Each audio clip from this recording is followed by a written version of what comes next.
వామ్మో వార్నైనో ఏం సినిమారా ఇది. ఇందాకనే అజిత్ నటించిన గుడ్ బ్యాడ్ అగ్లీ మూవీ అయితే చూసిన. డైరెక్టర్ చాలా పర్ఫెక్ట్ గా చెప్పిండు పద్ధతిగా good bad ugly. So cinema theatre పోగానే గుడ్ ఓకేరా బానే ఉందిరా, ఎంట్రన్స్ బానే ఉంది. బ్యాడ్ ఒబ్బు ఏదో అవుతుందిరా, నాకేదో అవుతుంది, నా బాడీలో ఏదో ప్రవేశించింది. తర్వాత థర్డ్ చాలా ఇంపార్టెంట్ అగ్లీ వరస్ట్. ఇంకేమైనా యాడ్ చేసుకోండి కామెంట్ సెక్షన్, నేను చూస్తా, రిప్లై ఇస్తా.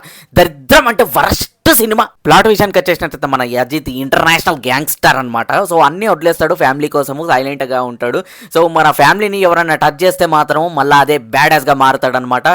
ఆయన గ్యాంగ్స్టర్ గా మారిన తర్వాత మళ్ళీ ఏం చేసిండు అనేది మీరు థియేటర్స్ లో చూస్తారు. కొంతమంది అంటున్నారు ఈ సినిమా ఫ్యాన్స్ కి అర్థమవుతుంది, జనరల్ ఆడియన్స్ కి అర్థం కాదు. నీ బొంద ఫ్యాన్స్ కూడా అర్థం కాదురా నాయన ఇది. ఎందుకంటే ఈ సినిమా కనెక్షన్ ఎక్కడికి వెళ్ళి తీసుకొచ్చింది తెలుసా?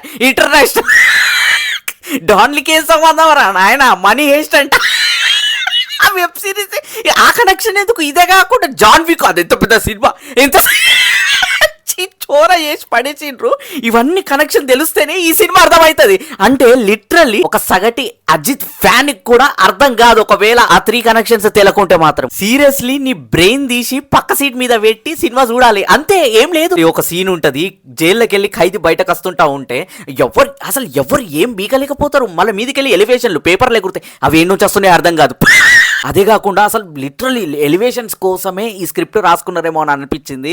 అండ్ అజిత్ గారు ఇన్ని సంవత్సరాల నుంచి ఎన్ని మూవీస్ తీసినా కానీ అందులో ప్రతి ఒక యూనిక్ సీన్ అయితే ఉంటుంది. సో ఆ సీన్స్ అన్ని కొలాజ్ చేసి ఈ సినిమాలో నూకి పడేసిండ్రు. సినిమా థియేటర్ లోపలికి ఎంటర్ అయ్యేటప్పుడు మాత్రం జనాలు మాత్రం తండాలుగా వచ్చిండ్రు. కానీ ఇంటర్వెల్ తర్వాత నేను పాప్కార్న్ తెచ్చుకొని చూసేసరికి మొత్తం పిన్ డ్రాప్ సైలెన్స్, ఏంద్రా టార్చర్ లైట్ వేసేసరికి ఒక పురుగు లేదు థియేటర్లో. సో ఫైనల్లీ నేను చెప్పొచ్చేది ఏంటంటే నాకైతే సినిమా నచ్చలేదు. సో మీరు పోవాలనుకుంటే పోన్రి, మీకు నచ్చచ్చేమో మరి.